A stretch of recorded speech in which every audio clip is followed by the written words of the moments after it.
और आशा करता हूं कि जिस प्रकार से कल आगाज हुआ था इस प्रोग्राम का, जिसमें पहले ही दिन रसायन शास्त्र, भौतिक शास्त्र और दर्शन शास्त्र के लगभग 10,000 छात्र लाभान्वित हुए हैं, जिन्होंने इस कार्यक्रम को देखा है यूट्यूब चैनल के माध्यम से, और जिन्होंने अपने कमेंट्स भी भेजे हैं और अपनी जो समस्याएं भी भेजी हैं उनका भी निराकरण समाधान किया जाएगा। उसी प्रकार से आज लोक प्रशासन विभाग जो इस कार्यक्रम का आयोजन कर रहा है उसको भी मैं बधाई देता हूं। महाविद्यालय परिवार की तरफ से हमारी आप सभी के साथ शुभकामनाएं हैं और आशा करता हूं कि ये प्रोग्राम भी छात्रों के लिए उतना ही उपयोगी होगा जितना कि हमारे बाकी प्रोग्राम जो कल प्रारंभ हुए थे वो रहे हैं। एक बार पुनः सभी जुड़ने वाले छात्रों का, जो एक्सपर्ट फैकल्टीज हैं, लेक्चर्स हैं, उनका भी, और आयोजकों का, विशेष रूप से जो पॉलिटिकल साइंस पब्लिक एड की जो कोऑर्डिनेटर हैं, डूंगर महाविद्यालय की विभाग अध्यक्ष, विभाग प्रभारी डॉक्टर साधना भंडारी मैडम, उनका मैं स्वागत करता हूं महाविद्यालय परिवार की ओर से, और उन्हें बधाई देता हूं कि उन्होंने जो मेहनत करके इस प्रोग्राम को इस रूप में लेके आए हैं छात्रों के लिए, उसके लिए वे बधाई की पात्र हैं। धन्यवाद। Thank you sir.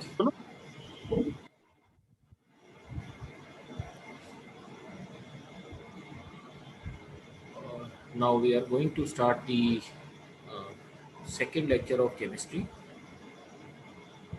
जो YouTube पे हमारे विद्यार्थी देख रहे हैं उनको मैं एक दो पॉइंट पहले बता रहा हूँ, उसके बाद हम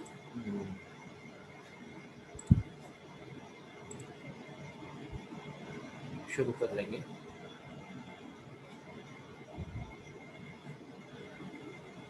आप सभी को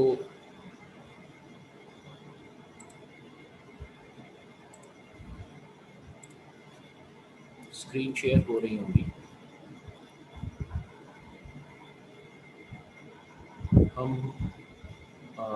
शुरू करें उससे पहले 1 मिनट के लिए, कल कुछ विद्यार्थियों ने YouTube लाइव के दौरान ये पूछा था कि ये कौन सी क्लासेस के लिए है, तो मैं आप सभी को सूचित कर दूं कि मेनली ये क्लासेस दोनों के लिए है, पोस्ट अंडर ग्रेजुएट क्लासेस के लिए और पोस्ट ग्रेजुएट क्लासेस के लिए।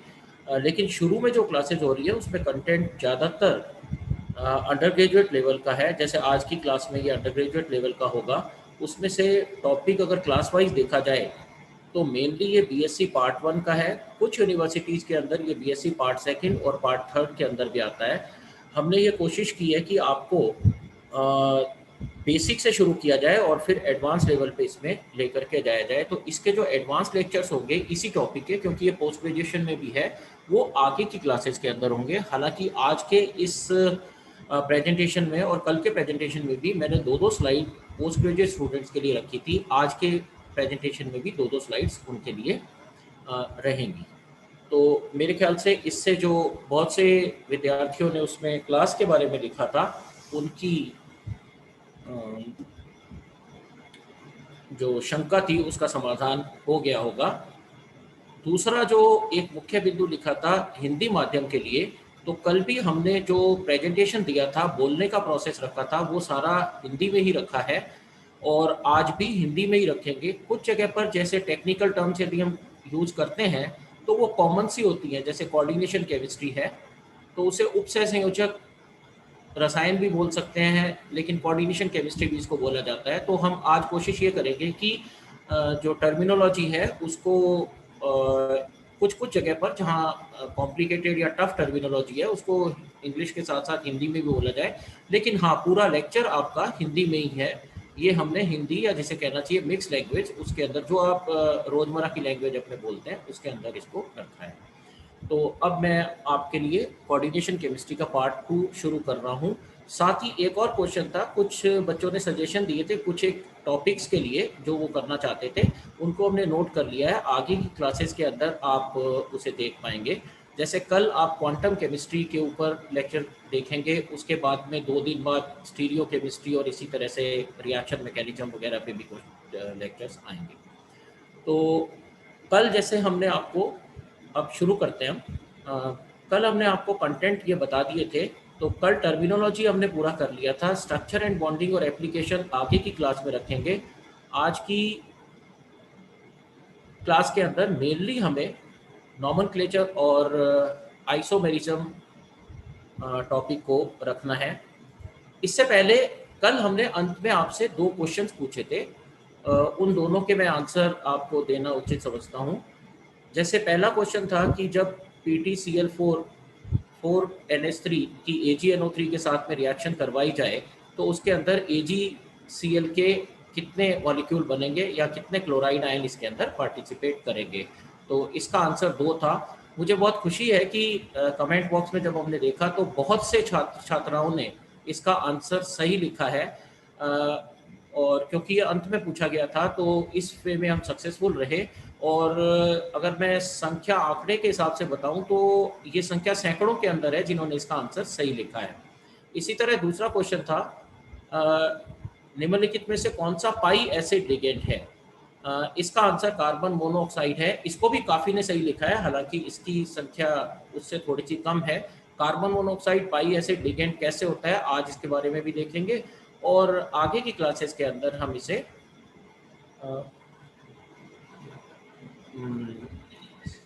इसकी स्ट्रक्चर एंड बॉन्डिंग देखेंगे, जो कि सिनर्जिक बॉन्डिंग होती है और आपको बहुत इंटरेस्टिंग लगेगी।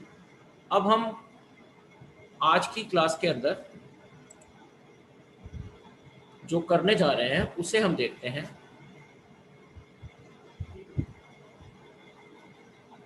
तो इसमें नॉमेनक्लेचर और आइसोमेरिज्म जो टॉपिक हम करेंगे उसके अंदर 2 पॉइंट्स हैं। नॉमेनक्लेचर के हम 10 रूल्स करेंगे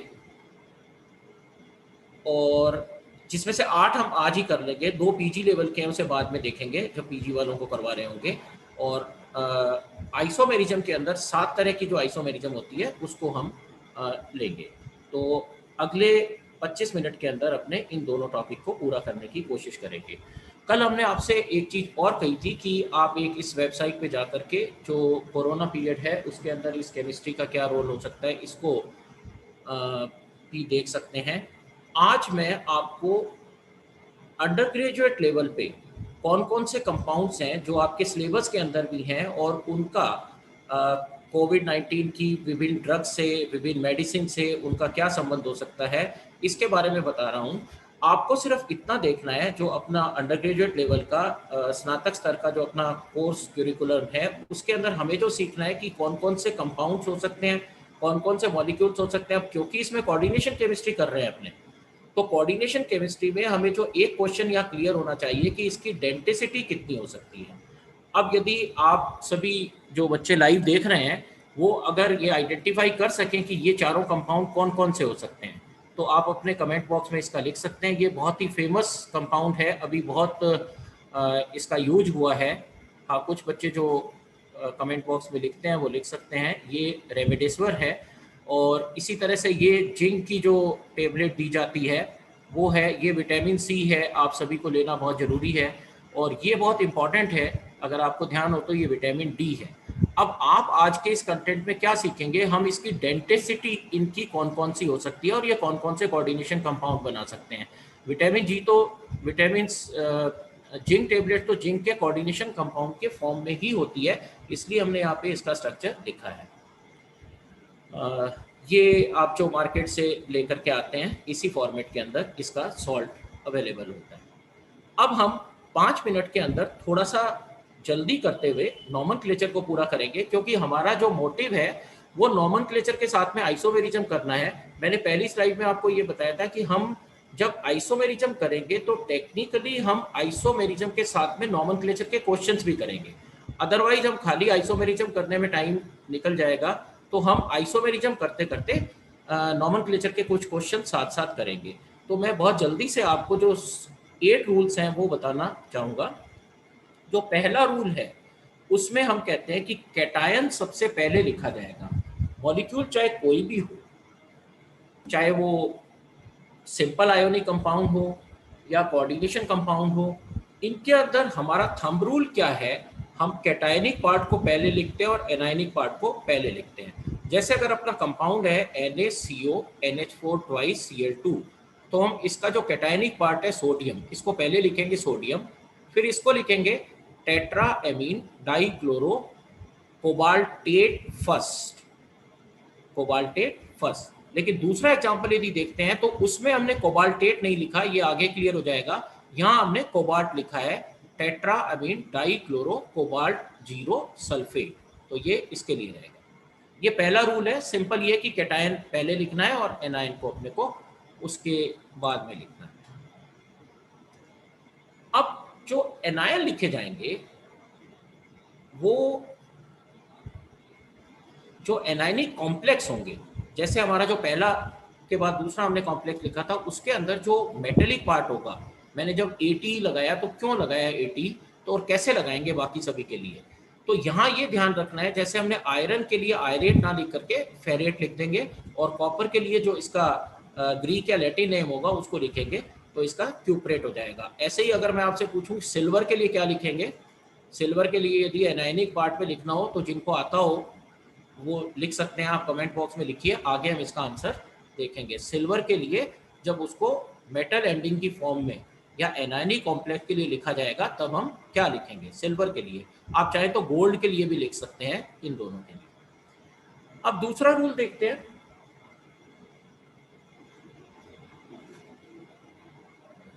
दूसरे रूल के अंदर लिगेंड्स के लिए रहेगा, इसका अल्फाबेटिकल ऑर्डर क्या होगा। तो जो भी अगर 2 या 2 से ज्यादा लिगेंड्स आ रहे हैं और वो अलग अलग हैं, तो अगर एनायनिक है तो हम सफिक्स उसके लिए O लिखेंगे, तो वो क्या आएगा सल्फेटो। जैसे फ्लोराइड है तो फ्लोरो, ब्रोमाइड है तो ब्रोमो। लेकिन अगर कैटायनिक लिगेंड है तो उसमें IUM लगेगा, जैसे नाइट्रोसोनियम, नाइट्रोनियम, इस तरह से, ठीक है। अगर न्यूट्रल है तो जो उसका न्यूट्रल लिगेंड का जो नाम होगा वही लिखा जाएगा, जैसे जो, और कौन सा नाम लिखा जाएगा, जो ग्रीक वाला नाम होगा। तो जैसे H2O है तो वो ये एक्वा, NH3 है तो ये एमीन,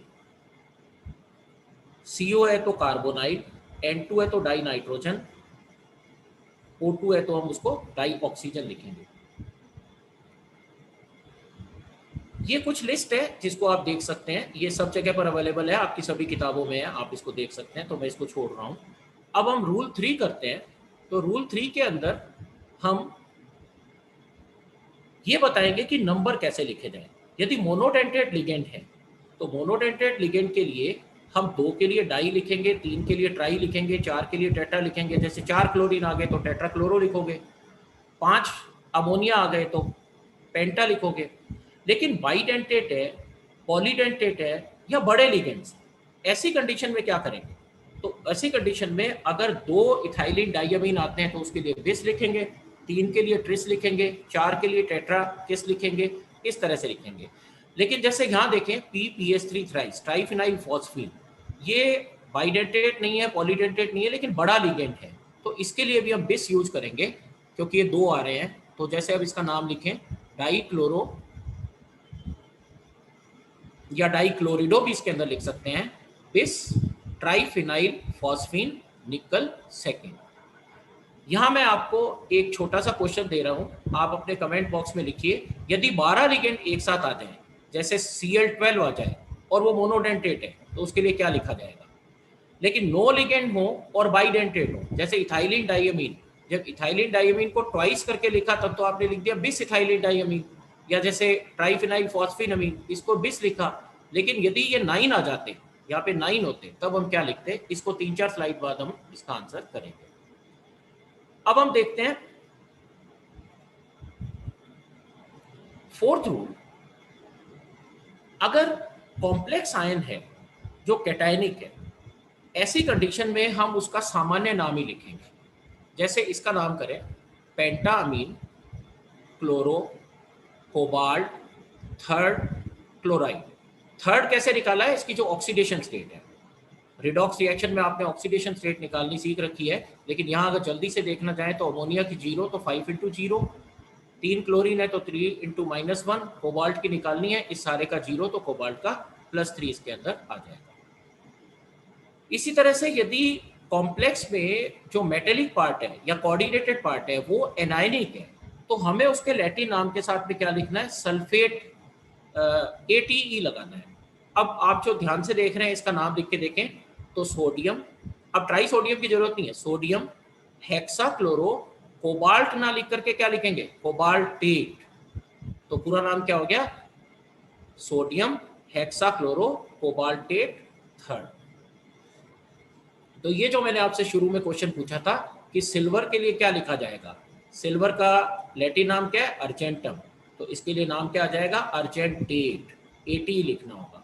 जैसे कॉपर के लिए क्यूप्रेट, गोल्ड के लिए ऑरेट, आयरन के लिए फेरेट, लेड के लिए प्लम्बेट, टिन के लिए स्टेनेट, स्टेनेट। अगर आपने जैसे टिन के लिए टीनेट लिख दिया तो वो गलत हो जाएगा, आप स्टेनेट उसको लिखेंगे, बस AT ही लगाना है, लेकिन वो भी कब लगाना है, जबकि एनायनिक पार्ट के अंदर आ रहा हो। ऑक्सीडेशन स्टेट हम निकाल लेंगे, उसके बाद रोमन न्यूमरल्स के अंदर लिखेंगे, मतलब ब्रैकेट बनाएंगे और ब्रैकेट के अंदर अगर 1 है तो 1 लिख देंगे रोमन के अंदर, मतलब 1 वाला, 2 3 इसी तरह से करेंगे। अब एक चीज है एम्बाइडियंट लिगेंड, जिसे हम द्विदंतुक लिगेंड कहते हैं, द्विदंतुक, मोनोडेंट, उभयदंतुक लिगेंड कहते हैं, मोनोडेंटेट एक दंतुक, बाइडेंटेट द्विदंतुक, एम्बाइडियंट लिगेंड्स हैं उभयदंतुक। मोनोडेंटेट में क्या हुआ था कि एक ही डोनर एटम था, बाइडेंटेट में क्या थे, 2 डोनर एटम थे। अब ये उभयदंतुक है, इसमें 2 डोनर एटम है लेकिन दोनों अलग अलग है, जैसे NO2 तो नाइट्रो, तब जबकि donor atom nitrogen, ONO nitrito जबकि डोनर एटम ऑक्सीजन हो। ठीक ऐसे ही SCN-1 है, अगर सल्फर से कोऑर्डिनेट बॉन्ड बना, सल्फर डोनर एटम हुआ तो थायोसाइनेटो, नाइट्रोजन हुआ तो आइसोथायोसाइनेटो। ये लिगेंड लिखते हुए ध्यान रखा जाएगा, और ये सारे आइसोमेरिज्म के भी पार्ट बनेंगे। फिर जो एक कैटेगरी है 7th रूल के अंदर, ब्रिज लिगेंड। ब्रिज लिगेंड बहुत सारी आइसोमेरिज्म में इंपॉर्टेंट होते हैं, जैसे OH है, OH यदि सामान्य लिगेंड की जगह पर गया तब तो क्या लिखेंगे, ये OH-1 होता है, तो इसे क्या लिखेंगे, हाइड्रोक्सो। लेकिन यदि ये ब्रिज लिगेंड की फॉर्म में आ गया तो हम इसको क्या लिखेंगे, म्यू हाइड्रोक्सो। इसका एक एग्जांपल अभी करेंगे। इसी तरह से पाई डोनर लिगेंड को कैसे लिखेंगे, कल आपने किया था हेप्टासिटी, आज उसका सीधा सीधा उपयोग आ रहा है। अगर अपना डोनर एटम जैसे हाइड्रोक्सो था तो हमने म्यू करके लिखा तो वो ब्रिज था। अगर हम eta6 करके बेंजीन लिखते हैं या eta6 करके लिखते हैं तो इसका मतलब वो पाई डोनर एटम है, उसके लिए हमें एक प्रीफिक्स पहले लगाना होगा।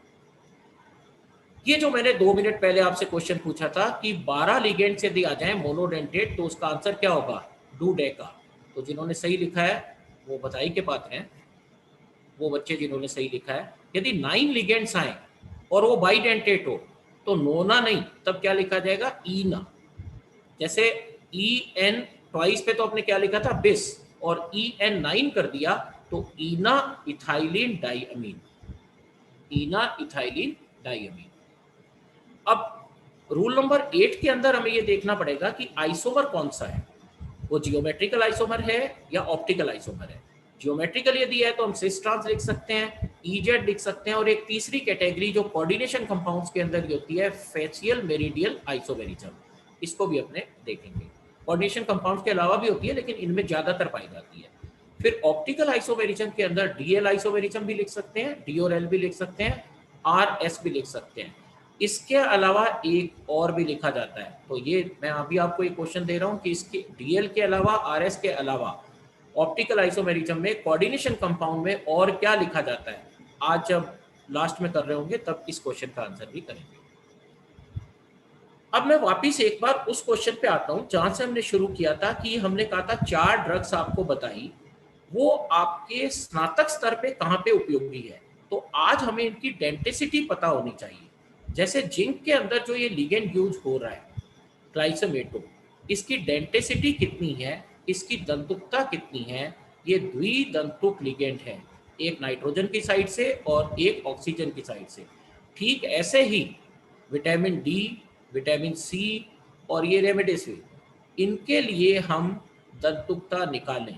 पोस्ट ग्रेजुएट्स के बच्चे तो इनको निश्चित रूप से निकालें, यूजी के बच्चे भी इसको कोशिश करें, लेकिन यूजी के बच्चे इसको जरूर करें। इसको मैं एक बार डिटेल में ले रहा हूँ। जैसे ये लिगेंड है अपना, कौन सा है, अगर आप इसका यूपीएससी नाम देखना चाहते हैं तो आपको लेना पड़ेगा ऑर्गेनिक केमिस्ट्री से 2 अमीनो इथेनोइक एसिड से, लेकिन ग्लाइसोमेटो इसको बोलते हैं। अब ये जिंक के साथ जब कॉम्प्लेक्स बनाता है तो इस तरह से, लेकिन ये मैग्नीशियम के साथ कॉम्प्लेक्स बनाता है तो ये वाला है, एल्यूमिनियम के साथ कॉम्प्लेक्स बनाता है तो ये वाला है। अब आप देखिए एल्यूमिनियम के कॉम्प्लेक्स के अंदर 2 OH आयन अलग से जुड़े हुए हैं, मैग्नीशियम में और जिंक के अंदर ऐसा नहीं है, लेकिन इन दोनों की स्ट्रक्चर में डिफरेंट है। थोड़ी देर बाद जब आप देखेंगे अगर ये टेट्राइडल स्ट्रक्चर हुए तो दोनों ही कंडीशन में जियोमेट्रिकल तो शो नहीं करेंगे, लेकिन ये ऑप्टिकल शो कर सकते हैं। कौन सी कंडीशन में, इसको देखिए। ये जैसे ग्लाइसोमेटो के डोनर एटम्स हैं, तो एक नाइट्रोजन हो गया और एक ऑक्सीजन हो गया, यहां से ये डोनर करेंगे तो इसकी डेंसिटी या दंतुकता कितनी हो गई, 2। ये स्लाइड सिर्फ पीजी के बच्चों के लिए रखी है, इसमें आपको अपने आप करना है कि एक तो ये ड्रग कौन सी है, ये भी वही ड्रग है जो अभी एक बहुत रीसेंट मेडिसिन के रूप में यूज हो रही है। रीसेंट तो बीमारी तो पुरानी है, लेकिन इंडिया में इसने ज़्यादा अटैक किया है, और आपको ये करना है कि इसमें कोऑर्डिनेशन साइट्स कौन कौन सी पॉसिबल है, इसको जब बायो इनऑर्गेनिक केमिस्ट्री की या बायो केमिस्ट्री की एडवांस क्लास लेंगे तब करेंगे। अब हम यहाँ पे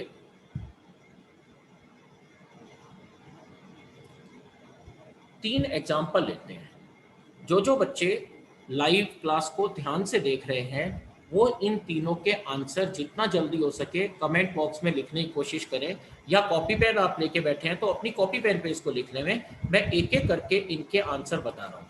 अब आप देखिए जो पहला केस है इसके अंदर आप देखेंगे तो यहाँ पे OH ग्रुप लगा हुआ है, ठीक है, तो इसका आंसर क्या हुआ, ये OH ग्रुप म्यू आएगा क्योंकि ये ब्रिज लिगेंड है, म्यू हाइड्रोक्सो बिस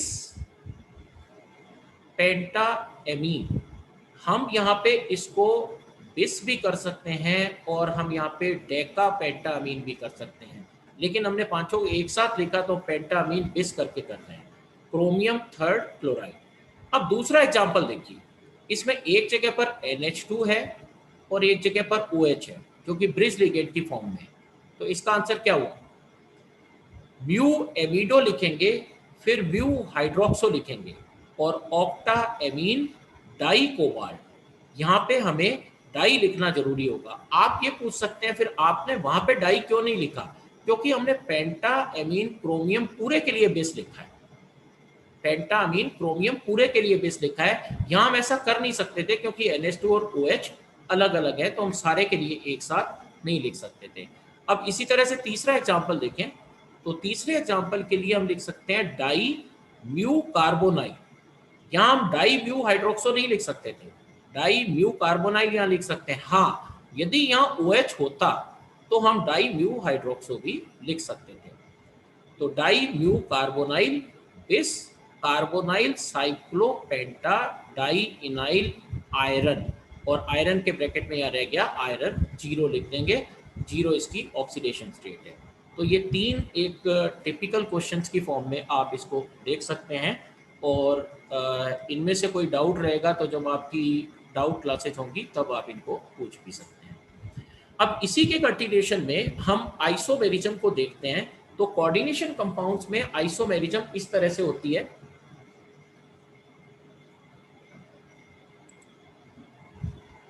मैं इसको दोबारा कर रहा हूं,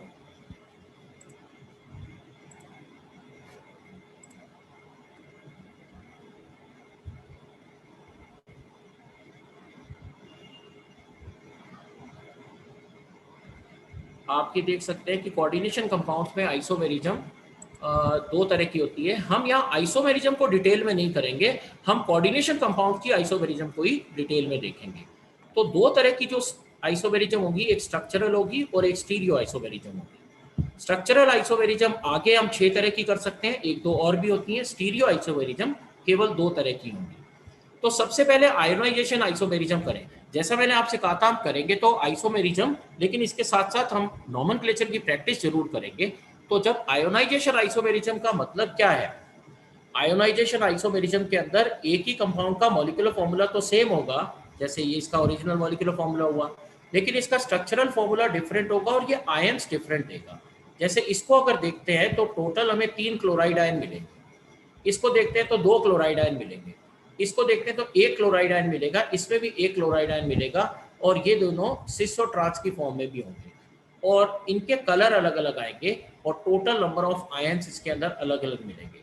तो आप देखिए आपके एग्जाम के हिसाब से यहाँ पे बहुत सारे क्वेश्चन हो सकते हैं। पहला क्वेश्चन तो इसका IUPAC नाम ही हो गया।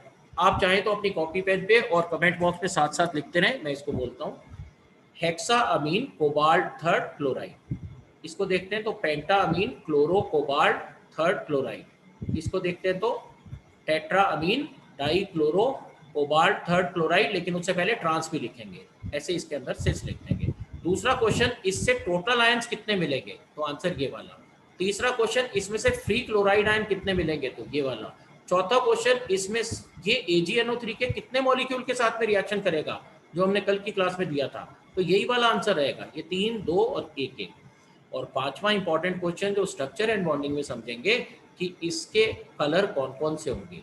तो जब कोई भी क्लोराइड जब बाहर नहीं होता है तब अलग चीज है, और जब तीनों कोऑर्डिनेशन स्फीयर के अंदर नहीं है तब अलग कलर है। तो देखिए एक सर ऑरेंज से लेकर के वॉयलेट तक हो गया।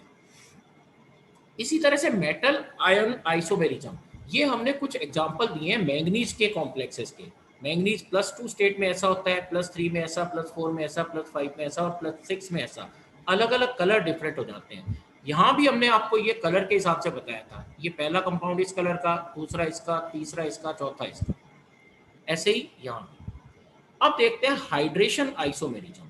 यदि आप ये कंपाउंड देखें तो इसके 3 आइसोमर्स पॉसिबल हैं। इसका नाम क्या हुआ, हम साथ साथ नोमेनक्लेचर की प्रैक्टिस कर रहे हैं। Hexa aqua chromium third chloride, इसका penta aqua chloro chromium third chloride monohydrated या मोनोहाइड्रेटेड, इसमें क्या हो जाएगा, tetra aqua di chloro chromium third chloride dihydrated. जब हाइड्रेशन स्फीयर से बाहर वाटर होता है तो हाइड्रेटेड लिखेंगे, कोऑर्डिनेशन स्फीयर से बाहर होता है तो हाइड्रेटेड लिखेंगे, कोऑर्डिनेशन स्फीयर के अंदर होगा तो फिर ये एक्वा लिखा जाएगा। यहाँ मैं आपको एक क्वेश्चन घर पे करने को देता हूँ, ब्लू विट्रॉल का फॉर्मूला लिखिएगा और ब्लू विट्रॉल की स्ट्रक्चर लिखिएगा। आगे की जब भी क्लास होगी इसको अलग तरीके से करेंगे, इसमें कोऑर्डिनेटेड वाटर भी है, हाइड्रेटेड वाटर भी है और हाइड्रोजन बॉन्डिंग भी होता है, तो इस वजह से इनका कलर बहुत डिफरेंट आ जाता है। तो इन सभी कंपाउंड्स की कलर केमिस्ट्री में भी इंपॉर्टेंट है। अब आप देखिए कोऑर्डिनेशन स्फीयर आइसोमेरिज्म, इस आइसोमेरिज्म के अंदर पूरा का पूरा कोऑर्डिनेशन स्फीयर ही चेंज हो जाता है। देखिए यहाँ पे क्रोमियम जो है कैटायनिक पार्ट में है, लेकिन यहाँ क्रोमियम एनायनिक पार्ट पे हो गया, तो आप इसका नाम लिख करके देखें तो यहाँ तो क्रोमियम ही लिखा जाएगा लेकिन यहाँ पे क्रोमेट लिखा जाएगा। ये कोऑर्डिनेशन स्फीयर आइसोमेरिज्म होती है। लगभग इससे मिलती जुलती हो सकती है कोऑर्डिनेशन पोजीशन आइसोमेरिज्म, उसके अंदर ब्रिज लिगेंड का होना जरूरी होता है। अब जो हम देख रहे हैं वो है लिंकेज आइसोमेरिज्म। ये करवानी बहुत इंपॉर्टेंट है और बहुत इंटरेस्टिंग है। सबसे पहले जो ऊपर नाम लिखा है कंपाउंड, ये फॉर्मूला लिखा है, इसका नाम देख लें क्योंकि आप साथ साथ नाम की प्रैक्टिस कर रहे हैं। आप अपने कमेंट बॉक्स में भी लिखें, अपने कॉपी पेन पे भी लिखें, पेंटा अमीन। अब ये क्या लिखा जाए, नाइट्रो NO2 लिखा जाए या ONO लिखा जाए। अगर NO2 है तब तो नाइट्रो और ONO है तो नाइट्राइटो। ये आइसोमेरिज्म होगी लिंकेज आइसोमेरिज्म। आप इनकी स्ट्रक्चर देख सकते हैं और इनके कलर का डिफरेंस भी देख सकते हैं, इनकी प्रॉपर्टीज भी देख सकते हैं। तो यदि कोऑर्डिनेशन नाइट्रोजन से हुआ तो इसे नाइट्रो लिखेंगे N नाइट्रो, ऑक्सीजन से हुआ तो इसे O नाइट्रो लिखेंगे। अब हम आते हैं ऑप्टिकल और जियोमेट्रिकल आइसोमेरिज्म। ऑप्टिकल और जियोमेट्रिकल आइसोमेरिज्म किस चीज पे डिपेंड करती है कि इनके अंदर सेंट्रल एटम कौन सा है। अब ये सेंट्रल एटम, मान लीजिए मैंने यहां लिखा है M है, ये वाला M है, ये सेंट्रल एटम हो गया और ये मोनोडेंटेट लिगेंड है। सेंट्रल एटम और मोनोडेंटेट लिगेंड। लेकिन अगर बाइडेंटेट लिगेंड होगा तो हम इसको कैपिटल ए से लिखेंगे, इस तरह से कैपिटल ए। तो दो तरह के जो कंपाउंड्स हैं वो टेट्राइडल हैं, A4 हो सकता है, टेट्राइडल में ABCD टाइप का हो सकता है, टेट्राइडल में A3B हो सकता है, टेट्राइडल के अंदर ही A2B2 हो सकता है। अगर टेट्राइडल के अंदर बाइडेंटेट लिगेंड रखना है तो ये इस तरह का हो सकता है। ठीक है, हमने क्या देखा कि कौन कौन से कंपाउंड्स हो सकते हैं, इन कंपाउंड्स के आधार पर हम इसको बना सकते हैं। एक और कैटेगरी में यहाँ लिखूं, मेटल तो सेम रहेगा, ये सारे टेट्राइडल और स्क्वायर प्लेनर में हो सकते हैं, लेकिन यदि ऑक्टाइडल है तो उसके अंदर A थ्राइस हो सकता है, इसी तरह से AB थ्राइस भी हो सकता है। लेकिन ऑक्टाइडल के अंदर यदि मोनोडेंटेट लिगेंड हुआ और 6 के 6 लिगेंड डिफरेंट है तो वो ABCDEF इस तरह का कॉम्प्लेक्स आपका बनेगा। अब जैसे मैं यहाँ बताऊं तो A4 मान लीजिए Cl है, यहाँ पे अगर देखें तो ClBrOH- अमोनिया, कोई भी एक अलग से होगा। अब हम वापस इसी पे देखें,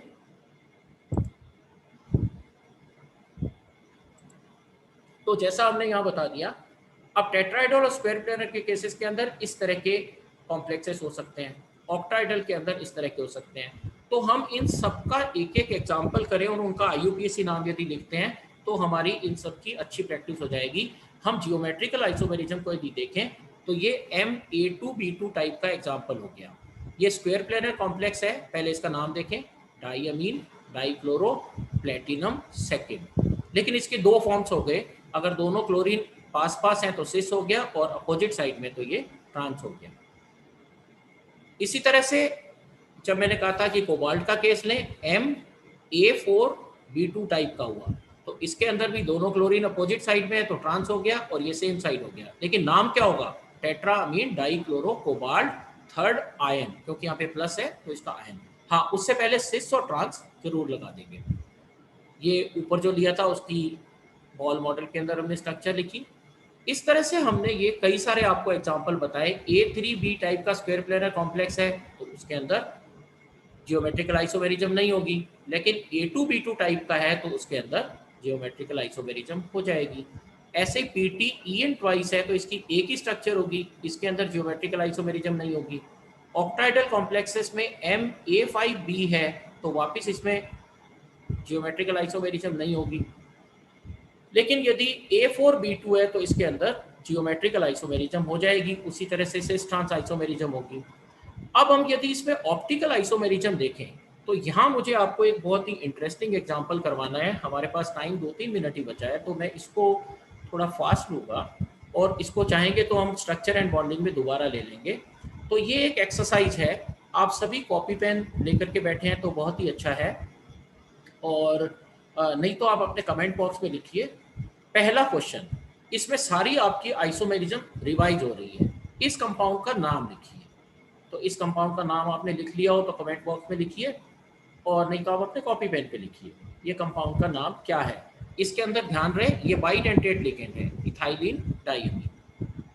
तो tris ethylene diamine cobalt third bromide chloride कर ले इसको, ये नाम में यहाँ पे tris ethylene diamine cobalt third chloride, ये क्लोराइड है। ठीक है, ये इसका नाम हो गया। दूसरा question, identify plane of rotation, इसमें रोटेशन कौन सा प्लेन का है, इसे देखें तो ये C2 एक्सिस का रोटेशन इसकी स्ट्रक्चर के अंदर आएगा। तीसरा क्वेश्चन, आइडेंटिफाई आइसोमेरिज्म, ये कौन सी आइसोमेरिज्म रिप्रेजेंट करेगा। तो ये बहुत इंटरेस्टिंग एग्जांपल है जिसमें तीनों लिगेंड सेम टाइप के हैं और तीनों लिगेंड के डोनर एटम भी सेम है, लेकिन फिर भी ये कौन सी आइसोमेरिज्म रिप्रेजेंट कर रहा है, ऑप्टिकल आइसोमेरिज्म। अब एक लास्ट में वो क्वेश्चन मैंने शुरू में भी कहा था, ऑप्टिकल आइसोमेरिज्म में हमने कहा था DL से लिख सकते हैं, हम RS से लिख सकते हैं, लेकिन एक और कौन सी फॉर्म हो सकती है वो केवल इसी के अंदर होगी, वो फॉर्म कौन सी हो सकती है उसको लिखें। तो ये कहलाती है लैम्डा फॉर्म और डेल्टा फॉर्म। जैसे ये वाली लैम्डा फॉर्म है और ये वाली डेल्टा फॉर्म। तो इस तरह से इस एक्सरसाइज के माध्यम से आप 4 क्वेश्चन कर सकते हैं। इसका भी आप नाम देख सकते हैं, इथाइलेट डायमीन के साथ में साइनो है। इसी तरह से इसके अंदर मिरर इमेज है, ये इसका, ये उसी तरह की स्ट्रक्चर बनेगी। अगर टेट्राइडल है और उसमें चारों डिफरेंट है तो कायरल होगा। इस तरह से ये एक और है जो फैक्मेर आइसोमेरिज्म है, उस तरह से बनेगा जिसमें 3 लिगेंड एक ही साइड में हो जाएंगे और 3 अपोजिट साइड में होंगे। तो इस तरह से ये हमने पहले बता दिया आपको। ऑप्टिकल आइसोमेरिज्म भी दिखाएंगे और सिस ट्रांस भी दिखाएंगे।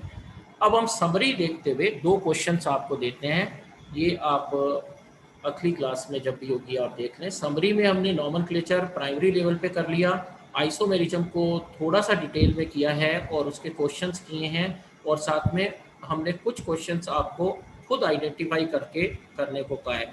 जो मैंने आपको जैम बोर्ड पे स्ट्रक्चर बनाई थी, आप अपने अनुसार उनकी प्रैक्टिस करें, उनकी स्ट्रक्चर्स बनाएं और उनके IUPAC नाम लिखें।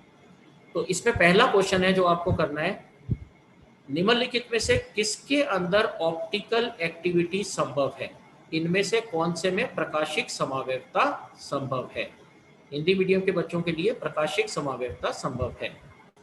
ऐसे ही ये वाले में CO, दूसरा क्वेश्चन, CONH3 के कितने आइसोमर संभव हैं? इसके कितने समावयी संभव हैं? CONH3 के कितने समावयी संभव हैं? आप सभी का बहुत बहुत धन्यवाद। आप अपने कमेंट उसमें लिखिए, और कल आपकी केमिस्ट्री की इसी वक्त क्वांटम केमिस्ट्री की क्लास होगी, और आप अपने सजेशंस भी कमेंट में चैट बॉक्स में लिख सकते हैं। Thank you very much. Thank you.